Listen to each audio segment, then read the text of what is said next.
For now, let's shift our focus to the United States of America, a country where guns are more accessible than abortions. And this latest case proves just that.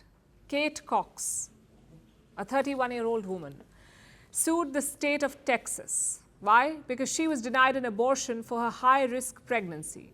They said her reason was too vague and that her life was not under threat. It shows you the state of America. First, they overturned a verdict that deprived more than 20 million women of abortion rights, and now courts are restricting individual cases. This is a violation of human rights, the kind that America claims to champion.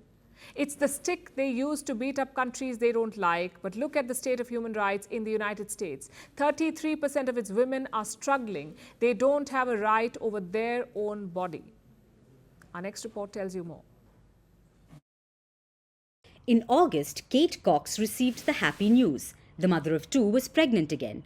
She was expecting a third child. But soon, happiness gave way to pain, despair, and a legal fight with the state of Texas. Cox's fetus had a fatal condition. It's called trisomy 18. It often results in miscarriages or stillbirths. So the fetus was in danger. But so was Cox's life. Giving birth could mean losing her ability to reproduce ever again. You're putting your body through risks without any benefit because prolonging the pregnancy doesn't change the survival rate. If this was last year, Cox would have walked into a hospital and gotten an abortion. But last year, America overturned Roe versus Wade. The nationwide right to abortion was gone. Plus, Cox lived in the state of Texas, a state with one of the strictest abortion bans in the country. Abortion in Texas is a strict no-no unless the mother's life is in danger. So, Kate Cox headed to court. She became the first person in the US to ask a court for permission for an abortion since the fall of Roe versus Wade. A lower court ruled in her favor. It gave Cox, her husband, and her doctor immunity. They could now perform the abortion in Texas without any consequences. But the state of Texas was not okay with it. They argued that she didn't fall under that exemption, and that any potential complications were not truly life-threatening. Following the state's challenge, the Texas Supreme Court jumped into action. It overruled the lower court's order, and finally on Monday, the court blocked the abortion. They said her case wasn't life-threatening, so it didn't qualify for an exemption. 8 hours after the ruling, Kate Cox left Texas. She's headed to another state for abortion. She may get an abortion somewhere else. But the case has thrown America's abortion politics into the spotlight once again.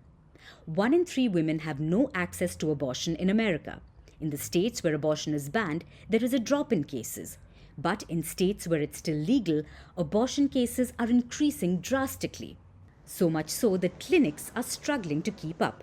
You can get a gun in the shop across your street, but for an abortion, you will have to cross state lines, and that too discreetly.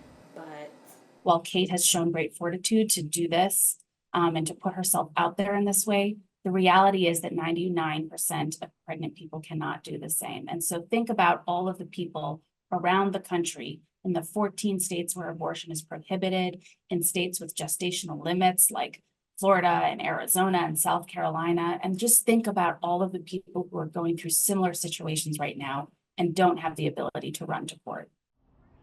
Plus, going out of state is not a choice always. For many, it's a huge risk. Imagine getting on the plane in the middle of a medical emergency. It could endanger their lives. It's a human rights violation in itself. Any person should be able to receive healthcare in her state. They shouldn't have to travel hundreds of kilometers for it. And most US adults also disagree with a complete ban, even in the states that have them.